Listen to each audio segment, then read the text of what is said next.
ପିଲାମାନେ ଆଜି ଆମେ ଏକ ସୁନ୍ଦର ବିଷୟ ପଢ଼ିବା ଯାହାକି ଆମ ତୃତୀୟ ଶ୍ରେଣୀ ସାହିତ୍ୟ ବହିର ଆମ ଭାଷା ଆମ ସାହିତ୍ୟ ବହିର। ତାହେଲେ ବଣ ଅଦାଲତ ପିଲାମାନେ ବଣ ଅଦାଲତ କ'ଣ କିରେ? ବଣ ଅର୍ଥ ଜଙ୍ଗଲ ଆମେ ଜାଣିଛେ। ଅଦାଲତ ମାନେ ଯେଉଁଠି ବିଚାର କରାଯାଏ, ଲୋକମାନେ କିଏ ଭୁଲ କଲା କି କିଏ ଠିକ୍ କଲା, ଯେଉଁଠି ବିଚାର କଲେ ତାକୁ ଆମେ ଅଦାଲତ କହିଲେ। ପିଲାମାନେ ବଣ ଅଦାଲତ କ'ଣ କିରେ? ତାହେଲେ ଜାଣିବା ଏ ବିଷୟରେ ପଢ଼ିବା। ପିଲାମାନେ ଉଷାକୁଠି ଜଙ୍ଗଲ, ପିଲାମାନେ ୟା ନାଁ ହେଉଛି ଉଷାକୁଠି ହେଲା। ଉଷାକୁଠି ଜଙ୍ଗଲ ଭିତରେ ଆଜି ବହୁତ କୋଳାହଳ ମାନେ ବହୁତ ଗହଳି ଅଛି। ବିଭିନ୍ନ ସ୍ଥାନରୁ ପଶୁପକ୍ଷୀମାନେ ଦଳ ଦଳ ହୋଇ ଆସି ଜମା ହୋଇଛନ୍ତି। ଗୋଟିଏ ଉଚ୍ଚ ପଥର ଚଟାଣ ଉପରେ ବସିଛନ୍ତି ମହାବଳ ବ୍ୟାଘ୍ର ମହାରାଜ। ତାହେଲେ ଜଙ୍ଗଲର ରାଜା ହେଲେ କିଏ? ବାଘ ଆମେ ଜାଣିଛେ। ଏବଂ ଗୋଟିଏ ଉଚ୍ଚ ପଥର ଉପରେ ସେ କ'ଣ ବସିଛନ୍ତି। ମହାରାଜଙ୍କ ଡାହାଣ ପଟରେ ବସିଛନ୍ତି ମହାମନ୍ତ୍ରୀ ଭଲ୍ଲୁକ, ବାମ ପଟେ ପ୍ରଧାନ ସେନାପତି ଚିତା ବାଘ। ତାଙ୍କ ପାଖକୁ ବସିଛନ୍ତି ହାତୀ, ଗଧିଆ, ବିଲୁଆ, ହରିଣ, ଗୟଳ, ହନୁ ମାଙ୍କଡ଼ ଓ ପାତି ମାଙ୍କଡ଼। ପକ୍ଷୀମାନଙ୍କ ମଧ୍ୟରେ ଅଛନ୍ତି କାଉ, ବଗ, ସାରସ, କଜଳପାତି, ଶାଗୁଣା, ଚିଲ, ପାରା, କୋଇଲି ଓ ମୟୂର। ଅଜଗର, ଅହିରାଜ, ଗୋଧି, ଗୋଖର ଆଦି ସରୀସୃପ ମଧ୍ୟ ଉପସ୍ଥିତ। ତାହେଲେ ପିଲାମାନେ ସମସ୍ତେ ଉପସ୍ଥିତ। କ'ଣ ହେଉଛି ପିଲାମାନେ? ଗୋଟିଏ ବୃକ୍ଷରେ ଅହିରାଜ ବାନ୍ଧି ରଖିଥାଏ ଦୁଇଟି ମଣିଷ। ସେମାନଙ୍କ ବିଚାର ପାଇଁ ବସିଛି ଆଜି ବଣ ଅଦାଲତ। ମାନେ ଏମାନେ ଆଜି ପିଲାମାନେ ଅଜଗର ଦେଖ ଏଠି ବାନ୍ଧିକି ରଖିଛି ଦୁଇଟି ମଣିଷକୁ। ତାହେଲେ ପଶୁ ପକ୍ଷୀ ସରୀସୃପ ମାନେ ଆଜି ବିଚାର କରିବେ, ଅଦାଲତ କରିବେ, ସେଥିପାଇଁ ନାଁ ଦିଆହେଲା ବଣ ଅଦାଲତ। ପିଲାମାନେ କ'ଣ ପାଇଁ ବାନ୍ଧି ରଖିଛନ୍ତି? ତାହେଲେ ପଢ଼ିବା।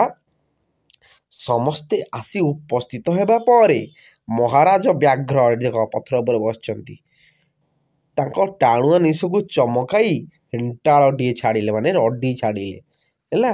ଏକାଥରକେ ସଭାସ୍ଥଳୀଟି ଥମ୍ କରି ନୀରବ ହୋଇଗଲା। ଯେଉଁ କୋଳାହଳ କରୁଥିଲେ, ପାଟି କରୁଥିଲେ, ସଭାସ୍ଥଳୀ ପୁରା ଚୁପ୍ ହେଇଗଲା। ହନୁ ମାଙ୍କଡ଼ ଆଡ଼କୁ ଚାହିଁ ମହାରାଜ କହିଲେ, ହନୁମାନ, କେଉଁଥିପାଇଁ ଆଜି ଏ ସଭାର ଆୟୋଜନ? ବଣରେ କିଛି ବିପତ୍ତି ପଡ଼ିଲା କି? ହନୁ ମାଙ୍କଡ଼ ସଭା ମଝିକୁ ଯାଇ ମହାରାଜଙ୍କୁ ପ୍ରଣାମ ଜଣାଇଲା। ତାହେଲେ କ'ଣ ହେଇଛି କି ପିଲାମାନେ? ତାପରେ ଦୁଇ ଗୋଡ଼ରେ ଠିଆ ହୋଇ କହିଲା, ମହାରାଜ, ଆମେ ହେଲୁ ବଣର ଜୀବ। ମଣିଷ ଗାଁ ଗଣ୍ଡା ସହର ନଗରରେ ରହୁଛି ହେଲା। ମଣିଷ କେଉଁଠି ରହୁଛି? ଗାଁରେ, ସହରରେ। ଆମେ କେଉଁଠି ରହୁଛେ? ଏ ଯେଉଁ ସେ କିଏ କହୁଛି? ହନୁ ମାଙ୍କଡ଼ କାହାକୁ କହୁଛି? ବ୍ୟାଘ୍ର ମହାରାଜଙ୍କୁ। ଆମେ ଜଙ୍ଗଲରେ ରହୁଛେ। ବେଳେବେଳେ ଆମ ବଣ ଭିତରକୁ ପଶି ଆସି ଜୀବଜନ୍ତୁଙ୍କୁ ମାରି ପକାଉଛି ହେଲା। କିଏ? ମଣିଷ। ଗଛ କାଟି ଜଙ୍ଗଲ ସଫା କରି ଦେଉଛି। ଏହି ଦୁଇ ଜଣ ମଣିଷ ହରିଣ ଶିକାର କରିବା ପାଇଁ ଆସି ଗଛ ତଳେ ଛକି ଠିଆ ହୋଇଥିଲେ। ସେମାନଙ୍କ ହାତରେ ଥିଲା ବନ୍ଧୁକ। କୌଶଳ କରି ଅହିରାଜ ଏ ଦୁହିଁଙ୍କୁ ନେଇ ଗଛ ଡାଳରେ ବାନ୍ଧି ରଖିଛି। ମଣିଷ ହାତରୁ ଖସି ପଡ଼ିଥିବା ଏହି ବନ୍ଧୁକ ହେଉଛି ତାର ପ୍ରମାଣ। ଦେଖ ହନୁ ମାଙ୍କଡ଼ ଏ ବନ୍ଧୁକ ଧରିଛି। ଏହା କହି ବନ୍ଧୁକକୁ ଉପର ମୁହାଁ କରି ଟ୍ରିଗାରକୁ ଚିପିଦେଲା ମାଙ୍କଡ଼। ଟ୍ରିଗାର ଚିପିବା ମାତ୍ରେ ଢୋ କରି ଫୁଟିଲା ଗୁଳି। ନୀରବ ଥିବା ସଭାସ୍ଥଳୀଟି ଏକାଥରକେ କେଁ କାଁ, ଚେଁ ଚାଁ, ହାଉଁ ହାଉଁ, କିଚିରି ମିଚିରି ଶବ୍ଦରେ କମ୍ପି ଉଠିଲା। ସଭାକୁ ଶାନ୍ତ କରିବା ପାଇଁ ଗର୍ଜି ଉଠିଲେ ସେନାପତି ଚିତାବାଘ। ସଭାସ୍ଥଳ ପୁରା ପୂର୍ବ ପରି ନୀରବ ହୋଇଗଲା। ତାପରେ କ'ଣ ହେଲା ପଚାରିଲେ ବ୍ୟାଘ୍ର ମହାରାଜ। ହନୁ ମାଙ୍କଡ଼ କହିଲା, ମହାରାଜ, ଯଦି ମଣିଷ ବଣର ଜୀବଜନ୍ତୁକୁ ଏପରି ଶିକାର କରି ଚାଲିବ, ବଣ ଜଙ୍ଗଲ ନଷ୍ଟ କରି ଚାଲିବ, ତେବେ ଦିନେ ପୃଥିବୀରୁ ଜୀବଜନ୍ତୁ ଲୋପ ପାଇଯିବେ ନାହିଁ କି? ହନୁ ମାଙ୍କଡ଼ର କଥା ନ ଶୁଣୁ ହସ୍ତିରାଜ ତାର ଶୁଣ୍ଡ ଉପରକୁ ଟେକି କହିଲା, ସତ କଥା ମହାରାଜ। ଶିକାର ପାଇଁ ମଣିଷର ଲୋଭ ଯୋଗୁଁ ମୋ ପରି ବଳୁଆ ପ୍ରାଣୀ ମଧ୍ୟ ଭୟଭୀତ। କିଏ? ହାତୀ। ହସ୍ତିରାଜ, ଆଉ କେତେ ବର୍ଷ ପରେ ଆମ ବଂଶ ଲୋପ ପାଇଯାଇପାରେ। ରାତି ଅଧରେ ମଣିଷ ଆସି ଗୋଟା ଗୋଟା ହାତୀ ମାରି ପକାଉଛି, ସେମାନଙ୍କର ମୂଲ୍ୟବାନ ଦାନ୍ତ କାଟି ନେଇ ପଳାଉଛି। ଏହି ମଣିଷକୁ ଉଚିତ ଶାସ୍ତି ମିଳିବା ଦରକାର। ତାହେଲେ ପିଲାମାନେ ହାତୀ ଦାନ୍ତ ହେଉଛି ବହୁତ ମୂଲ୍ୟବାନ। ତେଣୁ ମଣିଷ ଲୋଭ ଚକ୍କରରେ ପଡ଼ି ଜୀବ କ'ଣ ବଣର ଜୀବଙ୍କୁ ମାରିଦେଇ ତାର ଦାନ୍ତ, ବାଘର ଚମଡ଼ା ଏସବୁ ବିକ୍ରି କରିଦେଉଛି। ହାତୀ କହିସାରିବା ପରେ ଡାମରା କାଉ କା କା କରି କହିଲା, ହଁ ହଁ, ମଣିଷ ବଡ଼ ନିର୍ଦ୍ଦୟ। ମୁଁ ଭିତରକନିକା ଓ ଟିକରପଡ଼ା ଜଙ୍ଗଲ ବୁଲି ଆସିଛି। ସେଠାରେ କୁମ୍ଭୀରମାନଙ୍କ ଅଭୟାରଣ୍ୟ ଅଛି, ହେଲେ ସେଠାରେ କେହି ନିରାପଦ ନାହାନ୍ତି। ତାହେଲେ ଭିତରକନିକା ଆଉ ପିଲାମାନେ ଟିକରପଡ଼ା, ବୁଝିହେଲା। ଏଠି କୁମ୍ଭୀରମାନଙ୍କର ଅଭୟାରଣ୍ୟ ଅଛି, ହେଲା। ତମେମାନେ କେତେବେଳେ ବୁଲିଯିବ। ଏବଂ ସେଠି ମଧ୍ୟ କୁମ୍ଭୀର ନିରାପଦ ନାହାନ୍ତି। କିଏ କହୁଛି? ଡାମେରା କାଉ। ମଣିଷ ବଣଭୋଜି କରିବା ପାଇଁ ଆସି ଜୀବଜନ୍ତୁଙ୍କୁ ମାରି ମାଂସର ସ୍ୱାଦ ଚାଖୁଛି, ମୂଲ୍ୟବାନ ହାଡ଼ ଚମଡ଼ା ଧରି ଚାଲି ଯାଉଛି। କ୍ରୁ କ୍ରୁ କରି ସାରସ ପକ୍ଷୀଟି ତାର ଲମ୍ବ ଥଣ୍ଟ ହଲାଇ କହିଲା, ଠିକ୍ ଠିକ୍, ଆମ ପକ୍ଷୀମାନଙ୍କ ଉପରେ କ'ଣ କମ୍ ବିପଦ? ମଣିଷ ତାର ଜୀବର ଲାଳସା ମେଣ୍ଟାଇବା ପାଇଁ ଅସଂଖ୍ୟ ପକ୍ଷୀ ଶିକାର କରି ଚାଲିଛି। କେତେକ ପକ୍ଷୀ ଆଉ ଆମ ଜଗତରେ ଦେଖିବାକୁ ମିଳୁନାହାନ୍ତି। ଚିଲିକା ପରି ପକ୍ଷୀମାନଙ୍କ ଅଭୟାରଣ୍ୟ ଆଜି ମଧ୍ୟ ବିପଦପୂର୍ଣ୍ଣ। ପିଲାମାନେ, ତାହେଲେ ପକ୍ଷୀମାନଙ୍କ ଅଭୟାରଣ୍ୟ କେଉଁଠି ଅଛି କିରେ? ଚିଲିକାରେ, ବୁଝିହେଲା। ସେଠି ମଧ୍ୟ ଆଜି ବିପଦପୂର୍ଣ୍ଣ, କାରଣ ମଣିଷ ଗୋଟିଏ ବନ୍ଧୁକ ସାହାଯ୍ୟରେ ସମସ୍ତଙ୍କୁ କ'ଣ ମାରିଦେଲା ଏବଂ ତାର ସ୍ୱାଦ ଚାଖିଲା।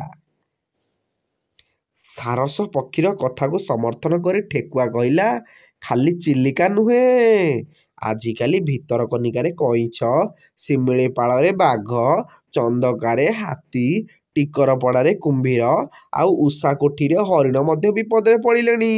ଏହାର ପ୍ରତିକାର ଦରକାର, ବୁଝିହେଲା। ତାହେଲେ ପିଲାମାନେ କେଉଁଠି କିଏ ରହୁଛି? ଭିତରକନିକାରେ କଇଁଛ, ଶିମିଳିପାଳରେ ବାଘ, ଚନ୍ଦକାରେ ହାତୀ, ଟିକରପଡ଼ାରେ କୁମ୍ଭୀର ଆଉ ଉଷାକୋଠି, ଯୋଉଠି ମାନେ କ'ଣ ଚାଲିଛି? ବଣ ଅଦାଲତ ଚାଲିଛି, ସେଠି ହରିଣ ମଧ୍ୟ ବିପଦ। ହୁକେ ହୋ ଶବ୍ଦ କରି ବିଲୁଆ କହିଲା, ମୋ କଥା ଟିକେ ଶୁଣ।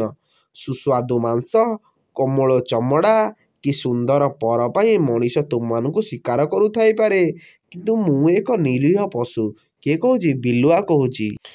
ମଲା ଜୀବଜନ୍ତୁଙ୍କର ମାଂସ ଖାଇ ମୋର ପେଟ ପୂରାଏ, ମଣିଷର ପରିବେଶକୁ ସୁସ୍ଥ ରଖେ। ମୁଁ ନ ରହିଲେ ଚାରିପାଖ ଦୁର୍ଗନ୍ଧରେ ଫାଟି ପଡ଼ନ୍ତା। ଅଥଚ ମୁଁ ମଧ୍ୟ ଏବେ ନିରାପଦ ନୁହେଁ। ପରିବେଶ କ୍ଷୟ ଯୋଗୁଁ ମୋ ବଂଶ ମଧ୍ୟ କମିଯାଉଛି। ବିଲୁଆ କଥାରେ ଗଧିଆ ମଧ୍ୟ ମୁଣ୍ଡ ହଲାଇଲା। ଗଛ ଉପରେ ଥିବା ଶାଗୁଣା, ଚିଲ ଓ କାଉ ଏକାଥରକେ ପାଟି କରି ଠିକ୍ ଠିକ୍ ବୋଲି କଥାଟିକୁ ସ୍ୱୀକାର କଲେ। ତାହେଲେ ବିଲୁଆ କ'ଣ ସବୁ ମଲା ଜୀବଜନ୍ତୁଙ୍କ ମାଂସ ଖାଇ କ'ଣ ଆମ ପରିବେଶକୁ କ'ଣ ସୁସ୍ଥ ରଖୁଛି। ଆମେ ଯେହେତୁ ତାକୁ ବି ମଧ୍ୟ, ଯେହେତୁ ଆମେ ପରିବେଶକୁ ହାଣି ଦେଉଛେ, ତାହେଲେ ବିଲୁଆ ଆଉ ରହୁନାହାନ୍ତି, ବିଲୁଆ ଲୋପ ପାଇଗଲେଣି। ତାହେଲେ ଏତିକି ବେଳେ ହଠାତ୍ ଗୋଟିଏ ଦିଗରୁ ସାଇଁ ସାଇଁ ଶବ୍ଦ ହେଲା। ସେଇ ଆଡ଼କୁ ସମସ୍ତେ ଚାହିଁଲେ। ଶାଳ ଗଛଟି ଦୀର୍ଘ ନିଶ୍ୱାସ ଛାଡ଼ି କହିଲା, ମୋ କଥା ଏବେ ଶୁଣ। ମୋର ଭାଇ ବନ୍ଧୁକୁ ନେଇ ବଣ ଜଙ୍ଗଲ। ବଣଭୂଇଁ ହେଉଛି ଜୀବଜନ୍ତୁଙ୍କ ଆବାସ ସ୍ଥଳ। ମଣିଷ ଏବେ ତାର ଘରଦ୍ୱାର ଓ ଆସବାବପତ୍ର ପାଇଁ ଅବାଧ୍ୟରେ ଗଛ କାଟି ଜଙ୍ଗଲ ସଫା କରି ଚାଲିଛି। ଅନ୍ୟର ଘର ଉଜାଡ଼ି ନିଜ ଘର ସଜାଡ଼ୁଛି। ହେଲେ ଏହାଦ୍ୱାରା ସେ ତାର ଧ୍ୱଂସକୁ ଆମନ୍ତ୍ରଣ କରିବା କଥା ବୁଝିପାରୁନାହିଁ। ତୁମ୍ଭେମାନେ ଦେଖିଥିବ, ଝଡ଼ ବତାସରେ ମୋ ଜାତିର ଭାଇମାନେ ମୁଣ୍ଡ ଟେକି ଠିଆ ହୋଇ ମଣିଷର ଘରକୁ ରକ୍ଷା କରନ୍ତି। ପିଲାମାନେ, ପବନ ଆସିଲେ କ'ଣ ଗଛ ସେଇ ପବନକୁ କମ୍ କରିଦିଏ ଏବଂ ଗଛ ଆମକୁ ବହୁତ ବିପଦରୁ ରକ୍ଷା କରେ। ତାର ଚେର ଦ୍ୱାରା ବର୍ଷା ବେଳେ ମାଟିକୁ ଧରି ରଖନ୍ତି। ବିଷାକ୍ତ ଧୂଆଁ ପାନ କରି ଅମ୍ଳଜାନ ବାଷ୍ପ ଯୋଗାଇ ଦିଅନ୍ତି। ଆମରି କିଏ? ଗଛ। ସେ ଅଙ୍ଗାରକାମ୍ଳ ଗ୍ୟାସ୍ ନେଲା, ଅମ୍ଳଜାନ ଛାଡ଼ିଲା। ବିଷାକ୍ତ ଗ୍ୟାସ୍ ନେଲା, ଅମ୍ଳଜାନ ବାଷ୍ପ, ଯାହାକି ଆମେ ପ୍ରଶ୍ୱାସରେ ନେଉଛେ। ଆମରି ଯୋଗୁଁ ମଣିଷ ନିଜ ପାଇଁ ଖାଦ୍ୟ, ବସ୍ତ୍ର ଓ ଔଷଧପତ୍ର ପାଇବାକୁ ସମର୍ଥ ହୁଏ। ଗଛରୁ ମଧ୍ୟ ବିଭିନ୍ନ ଔଷଧପତ୍ର ତିଆରି ହେଉଛି। ଗଛଲତାଙ୍କ ସଂଖ୍ୟା ଅଧିକ ଥିଲେ ପ୍ରଚୁର ବର୍ଷା ହେବା ସମ୍ଭବ ହୁଏ। ହେଲେ ମଣିଷ ଏସବୁ ନ ବୁଝି ମୋ ଜାତି ଉପରେ କୁଠାରାଘାତ କରୁଛି। ଏହା ତାର ଅନ୍ୟାୟ ଆଚରଣ ନୁହେଁ କି? ଶାଳ ଗଛର କଥା ନ ଶୁଣୁ ମୟୂର ତାର ବିଚିତ୍ର ପୁଚ୍ଛ ବିସ୍ତାର କରି ଗ୍ରୀବା ଫୁଲେଇ ଚୂଳ ହଲାଇ କହିଲା, ହଁ ହଁ, ମଣିଷ ଦିନକୁ ଦିନ ବଡ଼ ସ୍ୱାର୍ଥପର ଓ ଅବିବେକୀ ହୋଇଯାଉଛି। ବିଚାରହୀନ ଭାବରେ ବଣ ଜଙ୍ଗଲ ନଷ୍ଟ କରୁଛି। ଜୀବଜନ୍ତୁ ମାରି ପକାଉଛି। ମଣିଷକୁ କଠୋର ଶାସ୍ତି ମିଳିବା ଦରକାର। ମଣିଷ ବିରୋଧରେ ପଶୁପକ୍ଷୀ ଗଛଲତାଙ୍କ ଅଭିଯୋଗ ଶୁଣିଲା ପରେ ବ୍ୟାଘ୍ର ମହାରାଜ ଗର୍ଜନ କରି କହିଲେ, ରେ ରେ ନିର୍ବୋଧ ମଣିଷ, ଏ ପୃଥିବୀ ସମସ୍ତଙ୍କର ବାସଭୂମି। ଏଠାରେ ସମସ୍ତଙ୍କର ବଞ୍ଚିବାର ଅଧିକାର ଅଛି। ମଣିଷ ସହିତ ପଶୁପକ୍ଷୀ ଗଛଲତା ସ୍ଥାନ ପୃଥିବୀ ପୃଷ୍ଠରେ ରହିବା ଆବଶ୍ୟକ। ଜୀବଜନ୍ତୁ ଗଛଲତା ନ ରହିଲେ ଏ ବସୁଧାର ମଣିଷ ମଧ୍ୟ ବଞ୍ଚିପାରିବ ନାହିଁ। ତେଣୁ ମଣିଷ ନିଜେ ବଞ୍ଚି ରହିବା ସହିତ ଅନ୍ୟମାନଙ୍କୁ ବଞ୍ଚାଇ ରଖିବା ପାଇଁ ଯତ୍ନବାନ ହେଉ। ଏହାପରେ ମନ୍ତ୍ରୀ ଭଲ୍ଲୁକ ଆଡ଼କୁ ଅନାଇ କହିଲେ, ମନ୍ତ୍ରୀ ମହାଶୟ, ଏବେ ଏହି ଦୁଇ ମଣିଷକୁ କି ଦଣ୍ଡ ଦିଆଯିବ ପ୍ରକାଶ କରନ୍ତୁ। ମହାମନ୍ତ୍ରୀ ଭଲ୍ଲୁକ ମୁଣ୍ଡ ଓହ୍ଲାଇ କହିଲେ, ଅହିରାଜ ବାନ୍ଧି ରଖିଥିବା ମଣିଷ ଦୁଇଟିକୁ ଆଜି ଛାଡ଼ି ଦିଆଯାଉ। ସେମାନେ ଆମ କଥା ସବୁ ଶୁଣି ସାରିଛନ୍ତି। ତେଣୁ ସେମାନେ ଫେରିଯାଇ ଲୋକମାନଙ୍କୁ ଏ ବିଷୟରେ ଭଲ ଭାବରେ ବୁଝାନ୍ତୁ। ବଣ ଜଙ୍ଗଲ ପଦା କରି ଓ ଜୀବଜନ୍ତୁଙ୍କୁ ହତ୍ୟା କରି ସେମାନେ ନିଜର ଯେଉଁ କ୍ଷତି କରୁଛନ୍ତି ସେ ବିଷୟରେ ସଚେତନ ହୁଅନ୍ତୁ। ତାହା ନହେଲେ ଭବିଷ୍ୟତରେ ସେମାନେ ଘୋର ବିପତ୍ତିର ସମ୍ମୁଖୀନ ହେବେ। କିଏ କହୁଛନ୍ତି? ମହାମନ୍ତ୍ରୀ ଭଲ୍ଲୁକ। ଏକାଠି ହୋଇଥିବା ଜନ୍ତୁମାନେ ଏ କଥାକୁ ସମର୍ଥନ କଲେ। ସେମାନଙ୍କ ଶବ୍ଦରେ ବନ ଭୂଇଁ କମ୍ପି ଉଠିଲା। ଲୋକ ଦୁଇଟିଙ୍କୁ ଖଲାସ କରି ଦିଆଗଲା। ଅଦାଲତ ଶେଷ କରି ସମସ୍ତେ ନିଜ ନିଜ ସ୍ଥାନକୁ ଫେରିଗଲେ। ବୁଝିହେଲା? ତାହେଲେ ଆମେ ପିଲାମାନେ ଏ ବିଷୟରୁ ବୁଝିଲେ ଆମେ ବଞ୍ଚିବା ସହିତ ବଣ ଜଙ୍ଗଲ ପଶୁପକ୍ଷୀ ସମସ୍ତେ ସରୀସୃପ ବଞ୍ଚି ରହିବା ଆବଶ୍ୟକ। ନହେଲେ ଆମ ପରିବେଶ ପରିସ୍ଥିତି ସବୁ କ'ଣ ନିରବଚ୍ଛିନ୍ନ ହୋଇଯିବ, ସବୁ ଅଲଗା ଅଲଗା ହେଇଯିବ। ତେଣୁ ଗଛ ନ ରହିଲେ ବର୍ଷା ହେବନି, ବର୍ଷା ନହେଲେ ଅମଳ ହେବନି, ଅମଳ ହେଲେ ଆମେ ଖାଇବାକୁ ନ ପାଇ ମରିଯିବା। ତେଣୁ ଏଠି କେହି ରହିବେ ନାହିଁ। ତେଣୁ ପରିବେଶକୁ ସୁରକ୍ଷା କରନ୍ତୁ।